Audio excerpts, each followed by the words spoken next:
അഭിനയ തൊഴിലാളികൾ പെരുവഴിയിലാകുന്നത് ആരുടെ കുറ്റം? ഒരു കലയെ തൊഴിലായി സ്വീകരിക്കുന്നത് ആരെയും നിർബന്ധിച്ചിട്ടല്ല. അപ്രകാരം ചെയ്യുവാൻ ആരെയും സാധാരണയായി നിർബന്ധിക്കാറുമില്ല. അതുകൊണ്ട് തന്നെ ഉണ്ടാകുന്ന ഗുണവും ദോഷവും എല്ലാം ചുരുക്കം പറഞ്ഞാൽ ആ വ്യക്തിക്ക് മാത്രമായിരിക്കും. അഭിനയത്തൊഴിലും മറ്റു തൊഴിൽ പോലെ തന്നെയാണ്. എന്നാൽ നാം കൽപ്പിച്ചു കൊടുക്കുന്ന സൂപ്പർ സ്റ്റാറുകളുടെ പദവിയിൽ വിരാജിക്കുന്നവർക്ക് എന്തോ ഒരു പ്രത്യേകതയുള്ളതായി നമുക്ക് തോന്നുന്നു. കാരണം അവരുടെ സ്റ്റാർഡം അറിഞ്ഞോ അറിയാതെയോ ഒരു സ്യൂഡോ ഹാലോ ഇവർക്ക് ചുറ്റും സൃഷ്ടിക്കുന്നു. അതുകൊണ്ട് തന്നെ ഇവരെ വിശേഷിപ്പിക്കുന്നത് സ്റ്റാറുകളെന്നാണ്. സ്റ്റാറുകൾക്ക് നമ്മുടെ മനസ്സിൽ ഇടമുള്ളൂ എങ്കിലും ഈ മേഖലയിൽ അറിയപ്പെടാത്ത ആയിരക്കണക്കിന് ആളുകൾ ജോലി ചെയ്യുന്നുണ്ട്. സിനിമാ മേഖലയിൽ പല പല തട്ടുകളിൽ സേവനമനുഷ്ഠിക്കുന്ന തൊഴിലാളികളുണ്ട്. ലൈറ്റ് ബോയ് മുതൽ ഡയറക്ടർ വരെയും, ജൂനിയർ ആർട്ടിസ്റ്റ് മുതൽ നായക നടൻ വരെ, പോസ്റ്റർ ഒട്ടിക്കുന്നവൻ മുതൽ തിയേറ്റർ മുതലാളി വരെ, സിനിമാ മാധ്യമ പ്രവർത്തകൻ മുതൽ നിരൂപകൻ വരെ, അങ്ങനെ വിവിധ മേഖലകളിൽ ആയിരക്കണക്കിന് ആളുകൾ ഈ മേഖല കൊണ്ട് ഉപജീവനം കഴിയുന്നു. മറ്റു മേഖലകളിലെ പോലെ തന്നെ ഈ മേഖലയിൽ ഏതു പദവിയിൽ ശോഭിക്കുവാനും പ്രത്യേക വിദ്യാഭ്യാസ യോഗ്യതയോ പ്രായപരിധിയോ കുലമഹിമയോ ജാതിമത സമവാക്യങ്ങളോ ഒന്നും വേണ്ട എന്ന് പറഞ്ഞാലും മറ്റ് മേഖലകളിലെ പോലെ തന്നെ ഗ്രൂപ്പിങ്ങും പൊളിറ്റിക്സും എല്ലാം ഇതിലുണ്ടെന്നുള്ളത് ഒരു പരമാർത്ഥമാണ്. എങ്കിലും കഴിവുള്ളവന് കയറി വരാം. പ്രതിഭയുള്ളവർക്ക് മാത്രമേ എന്തൊക്കെ പറഞ്ഞാലും ഈ ഫീൽഡിൽ പിടിച്ചു നിൽക്കുവാൻ സാധിക്കുകയുള്ളൂ. ഇത് ഭയങ്കരമായ ഉത്കൃഷ്ടമായ മേഖലയാണ്. പരിപാവനമായ പരിശുദ്ധമായ കലോപാസകരാണ് ആർട്ടിസ്റ്റുകൾ. ഇതൊരു തപസ്യയാണ്. വിണ്ണിൽ പിറന്നിറങ്ങിയ നക്ഷത്രങ്ങൾ എന്നൊക്കെ പറയുന്നത് കേൾക്കുമ്പോൾ പറയുവാനുള്ളത് കോപ്പ.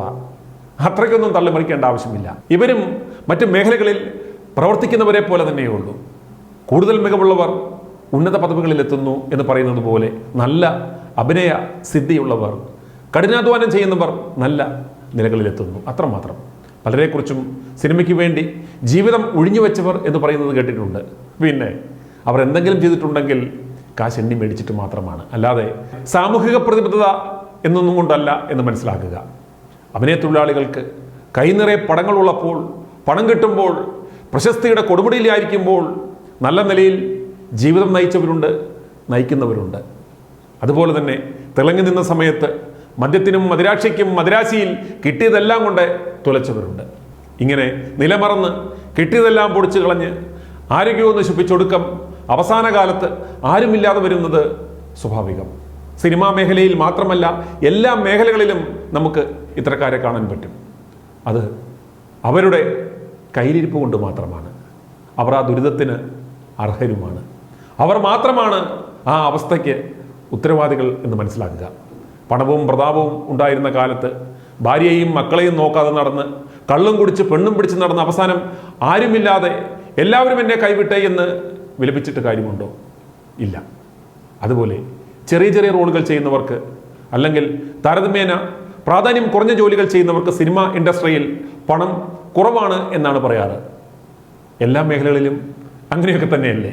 സ്കിൽഫുൾ അല്ലാത്ത ജോലികൾക്ക് വേതനം കുറവാണ് എവിടെയും ഏത് മേഖലകളിലും. ഈ പ്രശ്നത്തിന് പരിഹാരം കാണേണ്ടുന്നത് ആരാണ്?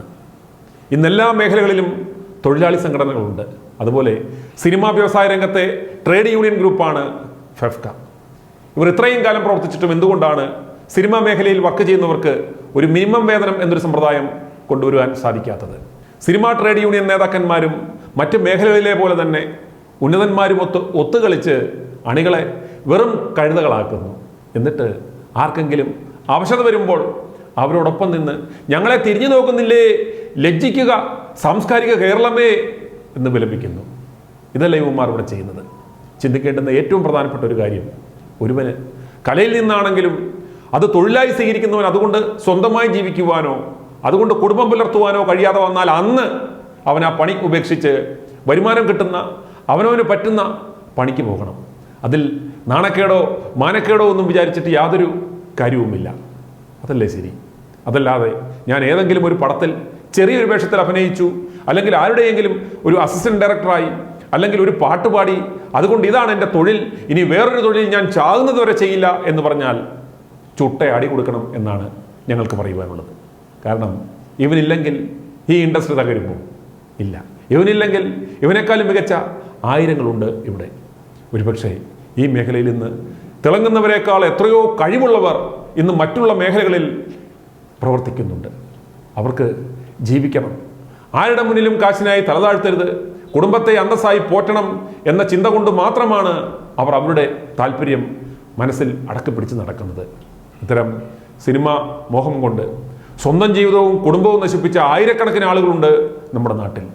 അവരോട് സഹതാപം തോന്നേണ്ടുന്ന യാതൊരു ആവശ്യവുമില്ല. കാരണം മറ്റു പണികൾ ചെയ്യുവാൻ മടിച്ച് വെറും സ്വപ്നലോകത്തെ ബാലഭാസ്കരന്മാരായി നടക്കുന്ന ഇവർ തന്നെയാണ് ഇവരുടെ നാശത്തിൻ്റെ ഉത്തരവാദികൾ.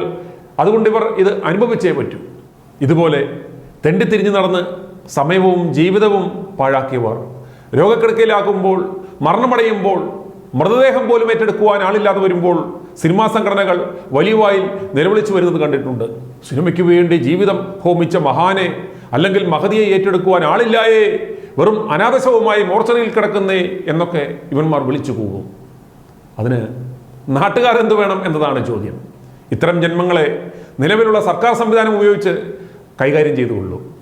ഇത്തരം മരണങ്ങൾ സിനിമയുടെ പേരിൽ കൂത്താടി അലസന്മാരായി നടക്കുന്നവന്മാർക്കുള്ള മുന്നറിയിപ്പായി കണ്ടാൽ മാത്രം മതി. പിന്നെ സിനിമ ട്രേഡ് യൂണിയൻ തൊഴിലാളികൾ അവരുടെ പണം പിരിച്ച് അവരുടെ കൂട്ടത്തിലുള്ള ഒരു അംഗത്തിനെ സഹായിക്കുന്നതിൽ തെറ്റില്ല. അതവരുടെ കടമയാണെന്ന് പറയാം. അത് നാട്ടുകാരെ വിളിച്ചു കൂടി അറിയിക്കേണ്ടുന്ന കാര്യവുമില്ല. നാളെ ഇവരിലെല്ലാവർക്കും ഇത് സംഭവിക്കാം. പക്ഷേ ഇവരെ ചുമക്കേണ്ടുന്ന ഉത്തരവാദിത്തം, ബാധ്യത പൊതുസമൂഹത്തിൻ്റെതാണ് അല്ലെങ്കിൽ സർക്കാരിൻ്റെതാണ് എന്ന് പറയുന്നതിനോട് ഞങ്ങൾക്ക് യോജിക്കുവാൻ പറ്റില്ല. ഞാൻ ഇത്രയും പറയുവാൻ കാരണം നടനും ഡബ്ബിംഗ് ആർട്ടിസ്റ്റുമായ KD ജോർജിൻ്റെ മൃതദേഹം ഏറ്റെടുക്കുവാൻ ആളില്ല. 2 ആഴ്ച പിന്നിട്ടിട്ടും മൃതദേഹം എറണാകുളം ജനറൽ ആശുപത്രിയിലെ മോർച്ചറിയിൽ തന്നെ കിടക്കുകയാണ്. മൃതദേഹം സംസ്കരിക്കുവാൻ സർക്കാർ ഒരുങ്ങിയപ്പോൾ ഫെഫ്ക നേതാക്കൾ ഇടപെട്ടു എന്നൊക്കെയുള്ള വാർത്ത കണ്ടിട്ടാണ് ഞങ്ങൾ ഇത്രയും കാര്യങ്ങൾ പങ്കുവച്ചത്. KG George, Sreenath, Munshi Venu, Kalinga Sasi, KPAC Lalitha, Harish Pengan തുടങ്ങിയ നിരവധി പേർ മരിച്ചപ്പോഴും ഇപ്പോൾ ഗാന്ധിഭവന്റെ സംരക്ഷണത്തിൽ കഴിയുന്ന TP മാധവന്റെ വിഷയത്തിലുമൊക്കെ ഇത്തരം ചർച്ചകൾ നാം കേൾക്കുന്നത് കൊണ്ടാണ് ഞങ്ങൾ ഇത്തരമൊരു അഭിപ്രായ പ്രകടനം നടത്തുന്നത്. അതുകൊണ്ട് KD ജോർജിന്റെ മൃതദേഹം ഏറ്റെടുക്കുവാൻ ആളില്ലെങ്കിൽ ഏതെങ്കിലും പൊതുശ്മശാനത്തിൽ എത്രയും വേഗം അടക്കം ചെയ്യുകയോ ദഹിപ്പിക്കുകയോ ചെയ്യുക. i2i News, an eye for truth. i2i News subscribe ചെയ്തിട്ടില്ലാത്തവർ ഇപ്പോൾ തന്നെ സബ്സ്ക്രൈബ് ചെയ്യുക. നോട്ടിഫിക്കേഷൻ ലഭിക്കുവാൻ ബെൽ ബട്ടണും അമർത്തുക.